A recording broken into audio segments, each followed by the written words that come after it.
True. I feel like we have to start out with the important stuff, which is I saw that you have a men's hair product deal. I mean, I don't know if there's ever been a more natural fit for an athlete and a company to come together. It's a very authentic sponsorship. I mean, I was using the product before we even started communicating, so I just hope to do right by them. Well done, well done. Big win last time out, bonus. I mean, great performance. I guess just how important was that? I know how frustrated you were from the one previous, so how important was that to go out and just have a performance like that? Just showcase what we were working on.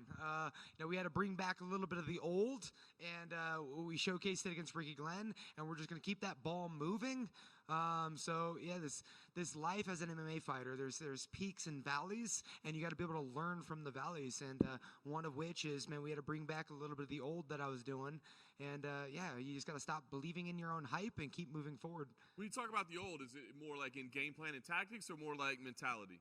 It's when you have the knockout record, right, and then you start believing it, like this is who I am, and I can get this knockout, right? But we were doing stuff to get the knockout record, right? And that was I entered the UFC. I was trying to prove who I was. I had setups, I had movement, and we were wrestling a little bit more. We were doing a little bit more jiu-jitsu, and so we kind of like left that all behind because I was really focused on knockouts. And against Ricky Glenn, we brought back the setups, and really I was ready to engage in some grappling with him, but we didn't get to showcase that. So in camp against Moicano, we started working on the grappling again, the setups. Like we started with that old Drew Dober trying to prove himself. I love it. So yeah, I wondered about that because I've seen how you've embraced the record. I mean, as you should. That's a pretty incredible accomplishment in a deep division. But is there a danger of don't lean too far into that, where I got to go out there and I have to get a knockout to extend the record. I have to do that because it seems like when you hunt it, that's when it becomes more difficult. Well, that's what I did against Favola. I mean, I just went in with that gunslinger mentality of I'm just going to hit him harder, and it just didn't work out well. And unfortunately, MMA is just it's not the place where you can just have those mentality and have those mistakes, and it gets showcased in such a large setting. So Favola showed that I needed to brush away that mindset, get back to the old, and now I'm back to that proving, right? I got to prove who Drew Dober is, regardless of what record is relevant. Nice. Well, you got a big platform here, right? Co-main event, ranked opponent. I guess talk to me about just kind of this opportunity and what this matchup means to you. Yeah, I mean, the opportunity to fight a guy like Moicano, who's equally as vicious, violent, and he's a gamer, fighting guys like Jose Aldo, Korean Zombie, took RDA in 9 days notice. The guy's a monster, and these are the fights that excite me because I know he's going to bring out that in me as well, and it's going to be bloody, it's going to be violent, it's going to be fun. I mean, a smile on both our faces, and these are the fights and the moments that I want to be remembered. Nice. Dad life still an adjustment, or have you got the routine down now? I know the balancing work and family is kind of tough sometimes. I mean, I don't think you'll ever find stasis and balance as a parent. But it's such a beautiful and humbling thing, and I just look forward to getting my job done and over with every single day so I can be home with her, and I look forward to put Moicano away so I can get back home to see my daughter, and actually, truthfully, my daughter's going to be at this fight as well. That's awesome. That's awesome. Last thing for me, big win here. Are you thinking forward? Are you looking forward? Is Michael Chandler still an option? Because I know he's still kind of lurking out there and seems not knowing if he has a fight or not. What's the plan after you get this big win? I mean, I think Chandler's going to hold off for that Conor fight. Who wouldn't? I mean, we all want that red penny night and whatnot. But for me, it's whoever's available as soon as possible. I don't know how Saturday's going to go. I might need time to get healed up, but if I don't, I want to get back in there. My objective is to have more fights, not the special fights. And, I'm the type of guy that, I'll fight unranked fighters. I'll fight whoever, whenever. I mean, I'm like the new Donald Cerrone over here. You just throw me in there. We'll get the job done. So 2024, I'm looking to fight 4 times, whoever's available. If you want me to say some names, I know we got Dan Hooker, Fazeev, Jalen Turner up there. All 3 would be some fun fights, but some are injured, some aren't available. We'll see who becomes available when it's time, and I'll be there. True to your right. You referencing all those, taking all those fights in 1 year. You know, Cerrone had that issue where the 1 year he won, I think, 5 fights, and then he fought in December, and it kind of was led to his downfall. It was like maybe too many fights. Is there ever a point where you have to slow yourself down and say, I can't just be back all the time. I have to let my body heal and my mind, rest? Right. I mean, I think that's the underlining, the subtext to me trying to fight as often as I can, because I do treat my body responsibly. I do respect my body, and that's why I get better with age. At 35 years old, I feel so much better than I did at 25, and it's all correct in decisions. And so when I'm trying to fight as often as possible, meaning I'm going to treat my body right, I'm going to prepare correctly, I'm going to hopefully have simple fights, and then, my goal is to be a peak athlete as many times as I can this year. So when you go back and you look at your career where you are now, you obviously have a lot of physical skills given the different things that you can do, and obviously with the knockouts. Do you feel like you've gotten everything out of your career that you could have gotten, or do you feel like if you knew then what you know now, you would be a little different? I mean, if I knew then what I do now, then it would be different. I mean, my 30s has taught me so much, and I'm still learning, and I'm still getting better, and that's why the fights are showcasing that. But have I achieved the things that I've looked out for? No, I feel like I'm behind. I think that I've always wanted to achieve more. I want the name fights. I want the fights to be remembered. The title is cool and everything. I'm still always going to be fishing for that gold, but I just want fights to be remembered. I want fights to live in infamy, and fights like a Michael Chandler or Dustin Poirier, or Charles Oliveira. These are the fights that I want to put my name next to, and I want them to live forever. When you talk about fighting for the title, right? I mean, what is it going to take to get you? Because, there's some people between you and the top. What do you think it takes you to get your name in the conversation, where now it's realistic after a fight to say, hey, I want Makhachev or whoever's the champion? I mean, I'm going to be honest with you guys. I was thinking about this last week, and these rankings and the titles and the number one contendership and the BMF title, all that stuff. It really is just timing. It's who's available in that moment and who's able to take that opportunity. And I try to stay ready for every single opportunity. But when you ask me the question, what is it going to take to get me there?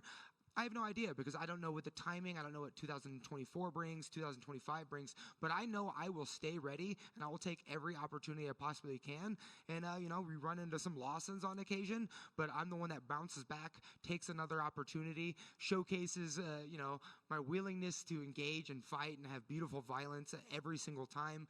So, yes, I'm going to keep fighting the bigger and better fights, hopefully get a main event, more eyes on me, but I'm not looking for that simple path to the title. I'm looking for that violent and memorable path to whatever goal takes place. Violent, I love it. Last thing, you referenced before, you learned some things that you know now that you didn't know before. Can you give us one specific thing that really has made a difference in you? Patience. It's it's something I had to learn in my older age, just being an intelligent fighter and not just piss and vinegar. I have the athletic ability to sling away, but now we're being a little bit more intelligent about our approach, and we're holding the impatience for when it's reasonable. And the birth of my daughter has really showcased that too. You got to be patient and present with every single child, and now I'm just practicing that in the octagon as well. Hey, Drew. What's the Daddy Dober schedule? Obviously we know that training camp is grueling. It takes a lot out of you, but how do you take time for, do you train in the morning and then go see your daughter afterwards?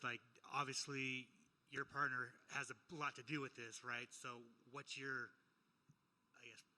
how do you deal with it? All right. Well, my wife is a baller. She's a gangster. She handles it, and that's the reason why I'm able to train the way I do. And so I was blessed. I'm batting out of my league, and I'm hitting the lottery with the wife that I received.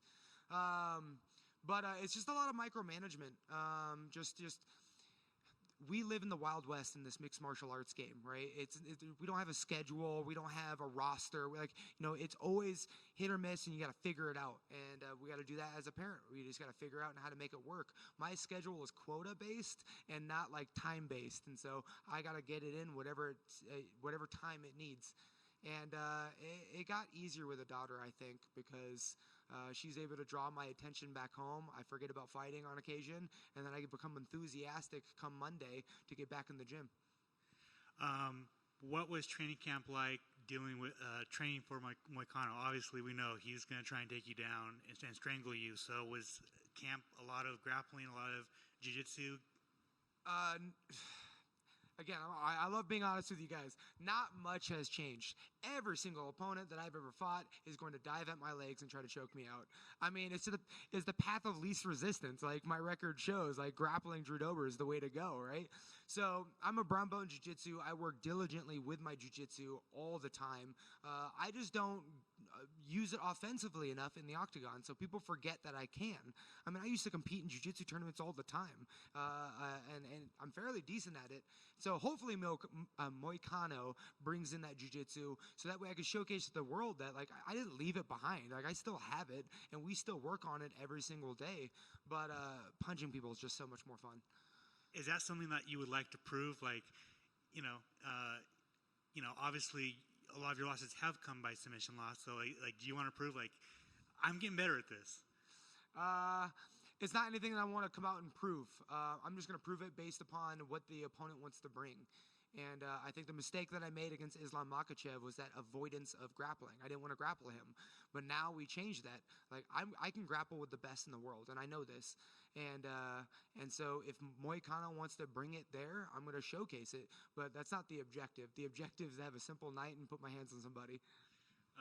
Obviously, have you seen a lot of people saying, like, this is the people's main event? Like, this, of all the fights on the card, this is the one to watch?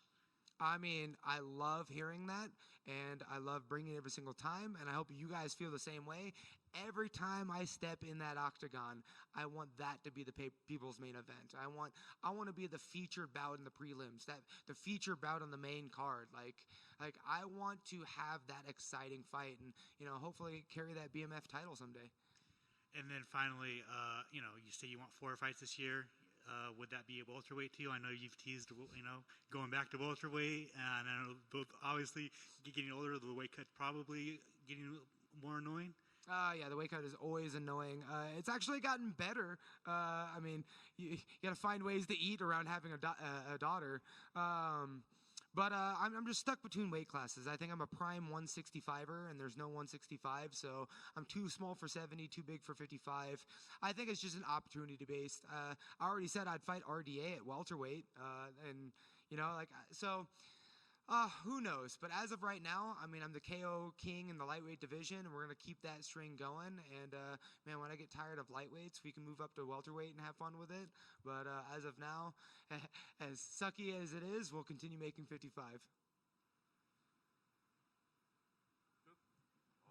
Thank you so much, guys.